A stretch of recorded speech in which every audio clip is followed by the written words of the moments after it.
este ámbito de un programa político de las características de ABC Político precisamente.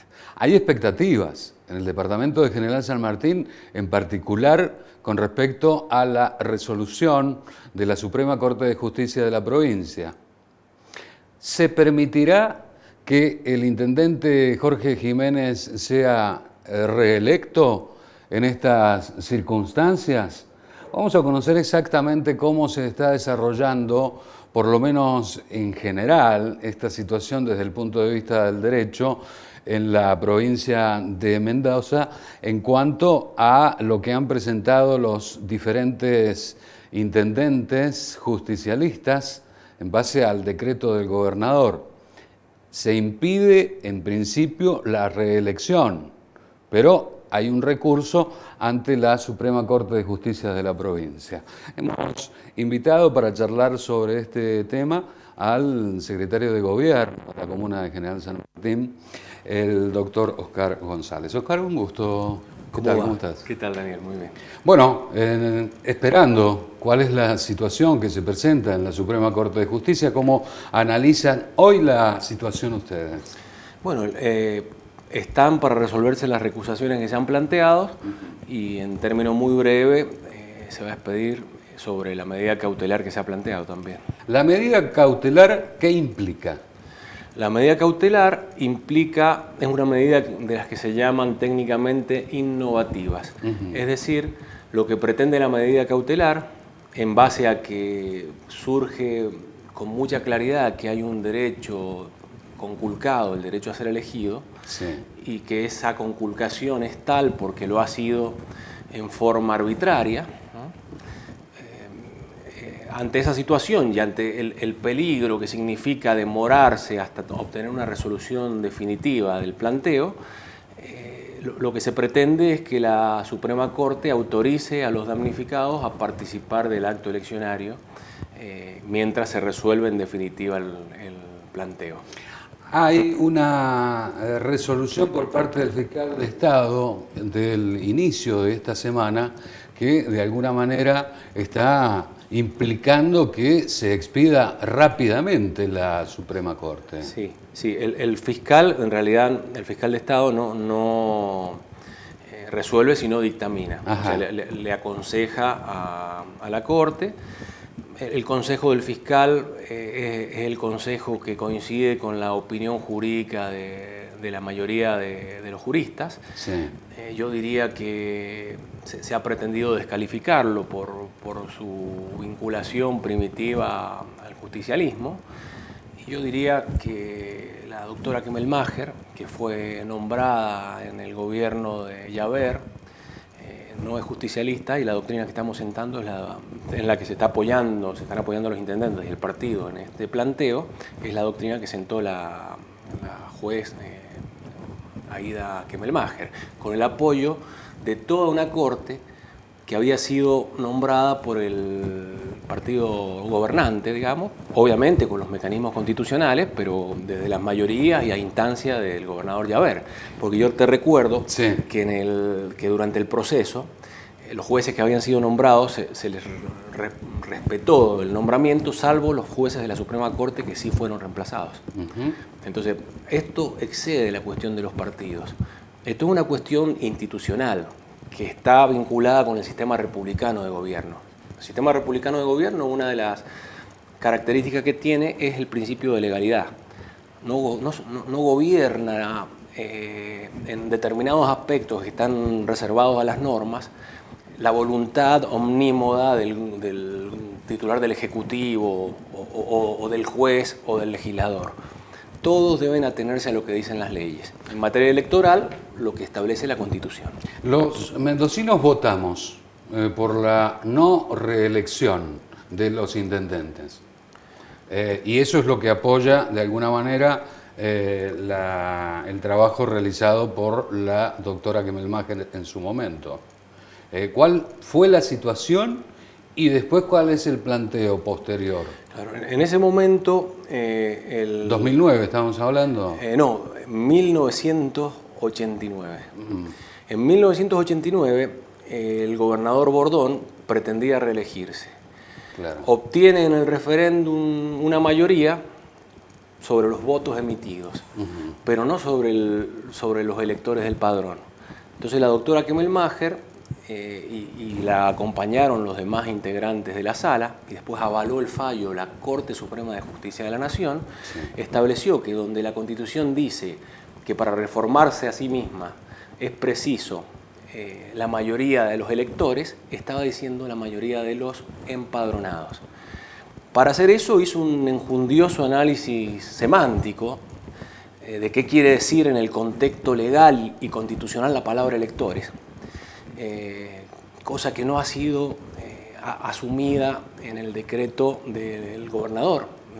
No he visto una crítica a ese enjundioso trabajo que hizo la doctora Kemmelmacher, por eso parece arbitrario el decreto que es objeto de impugnación a esta acción de inconstitucionalidad. Después de esto, digamos, se empezó a aplicar esta doctrina todo el tiempo. En el 2009 se pretende prohibir la reelección de los intendentes. Se vota, se gana la mayoría de los votos emitidos, pero no gana la mayoría de los votos de los empadronados. Por ese motivo, y siguiendo esa doctrina que se había aplicado en el año 89 y que se venía aplicando sucesivamente, no se promulgó esa reforma. En el 2011, esto es muy interesante, en el año 2011 se pretende modificar la Constitución en este artículo que establece que es la mayoría de los electores, para decir que era la mayoría de los votos emitidos. Se hace la ley, se somete a referéndum y el referéndum pierde. No por la mayoría de los empadronados, por la mayoría de los votantes, lo cual está significando que la opinión pública de Mendoza en ese momento, y expresada de la forma en que lo establece la Constitución, a través del voto en un referéndum, estaba poniendo un cerco a la posibilidad de que la Constitución se reformara. En todos los aspectos, no solo en los intendentes. ¿Por qué? Porque el mendocino, podemos decir, que quiere que su Constitución sea un fuerte, una fortaleza, porque ahí están sus derechos individuales. Si la opinión pública cree que tu auto no tiene que ser más tu auto, tu casa no tiene que ser más tu casa, bueno, el único refugio que tenés es lo que dice la Constitución. La Constitución establece cómo se desenvuelven los poderes públicos, y no tiene que estar al vaivén de las conveniencias políticas momentáneas. Tienen que haber reglas claras, fijadas con anterioridad, a las que uno se pueda acoger y pueda de ese modo proyectar.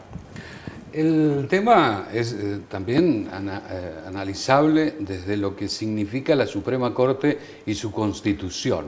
Siempre decimos que es ciertamente relativa la independencia en general de la justicia, que todos los candidatos mencionan como uno de sus objetivos, todos los candidatos de todos los partidos políticos, porque en definitiva la Constitución de la Suprema Corte de Justicia está involucrada de política. Hay en este momento 2 de sus miembros que han sido ministros de gobierno justamente de 2 gobernadores de distinto signo político, representando en su momento a Jaque y ahora al actual gobernador de la provincia, Cornejo. Sí. Eso sucede en la Corte y sucede en todos los juzgados, digamos, de acuerdo al sistema que es el sistema de Montesquieu también, claro, ¿no? Los jueces son nombrados por el Poder Legislativo y la propuesta la hace el Ejecutivo. Y los jueces son hombres, digamos. Si alguna vez pudiese esto, a través de lo que hoy se habla en materia informática, hacerse con máquina, creo que claro, estaríamos más tranquilos. Los hombres tienen su pertenencia ideológica. Claro, pero fíjate esto, Daniel, los juristas tenemos esto claro, y por eso confío en la Corte. Aún confío también en aquellos que han sido designados por gobiernos radicales. Cuando la ley es clara, no hay espacio para la interpretación. Espacios hay para las interpretaciones cuando la ley no es clara. Ahora, ¿de qué manera el poder político influye en esas decisiones? Ahí está la discusión, ¿no? Bueno, no debería influir. Claro, la independencia del Poder Judicial es un freno para el poder político. Sin embargo, hoy se está hablando de la constitución de la Sala, que trataría o debe tratar justamente... Claro. Bueno, esta medida? Porque cuando hay posibilidades de que no exista esta independencia, sea porque quien va a resolver ya emitió una preopinión sobre el mismo tema, no sobre el mismo tema en abstracto, sobre el mismo tema en concreto. Digo, esto en función a algo que hablábamos fuera de cámara. ¿Qué quiero decir con esto? Nanclares no está impedido de votar porque votó el fallo Kemelmacher. Claro, puede cambiar. Puede cambiar su opinión. Estaría prohibido de intervenir si hubiese emitido opinión sobre este caso en concreto, si hubiese actuado en este caso en concreto, claro, que es el decreto del gobernador vinculado a la reelección. Entonces, está la posibilidad de recusar, esa es una posibilidad que tienen las partes, de recusar a los integrantes de la sala o de la corte cuando estiman de que existe una causa que pone en duda o en sospecha su imparcialidad. Hoy, ¿cuál es la situación para que de alguna manera se entienda más este tema? ¿Qué significa la sala? Porque hablamos de la sala, nosotros que estamos en el tema continuamente, y qué significa la decisión del Pleno. O sea, el Pleno es toda la Cámara, todos los integrantes. ¿Y la sala? La Corte divide su trabajo en distintas salas para tener especialidad, digamos, y tener más agilidad. Entonces hay una sala que toma los temas administrativos, penales, laborales, civiles. De ese modo se especializan y le dan agilidad a las causas. No hace falta que estén los 5 jueces para votar un tema, sino que hay 3 jueces acá, hay 3 jueces acá, hay 3 jueces acá que van dándole agilidad y especialidad al actuar de la Cámara. De acuerdo a la situación actual, ¿cómo estaría constituida y en base a las recusaciones, cómo cambiaría esa sala en cuanto a sus integrantes? Acá hay algunos temas interpretativos donde yo tengo alguna duda, no te puedo ser tan claro, digamos. Sí sé que la sala es integrada por Mario Adaro, que ha sido recusado por el gobierno. En enero, cuando se presentó la cautelar, integraba transitoriamente la sala Dalmiro Garay, fue recusado. Claro. Pero no sé si Dalmiro Garay va a ser reemplazado porque se va a entender la composición de la sala como fotografiada a la fecha de la presentación o se va a entender después. Palermo estaría también. Palermo está y no ha sido recusado, está en la sala. Entonces, bueno, ante esa situación, la inteligencia de los abogados de los intendentes deciden, bueno, no, vamos a recusar a Garay porque no sabemos cómo se va a tratar esta circunstancia. Uno de los abogados en estas últimas horas, que representa justamente al grupo de intendentes que presentó la cautelar, indicó que es imposible que se constituya el Pleno de la Suprema Corte de Justicia para tratar un tema como este. Claro, porque se llama plenario. ¿Qué persigue el plenario? Eso está bueno que lo explique. El plenario es obligatorio para los jueces inferiores. Entonces, la Cámara saca un plenario, llega a un juez inferior y hay plenarios, por ejemplo, en los conflictos entre primer embargante y poseedor de buena fe que compró para vivienda. O sea, yo compro una casa, no me hacen la escritura, entre que me están haciendo la escritura, me la embargan. Y yo, que de buena fe, compré una casa y el embargante que embargó de buena fe, ¿quién tiene mejor derecho? Y era una pelea en la justicia terrible este tema. Entonces, un día dice, vamos a llamar a plenario. Llaman a plenario y ahora los jueces de primera, segunda instancia dicen, mire, estoy de acuerdo, no estoy de acuerdo, pero fallo así porque hay un plenario que debo respetar. Esa es la finalidad del plenario, unificar la jurisprudencia para abajo en aquellos temas que son definitivos. Bien. Si el tema no tiene definitividad, no tiene razón de ser el plenario. Por eso la cautelar se decide en sala.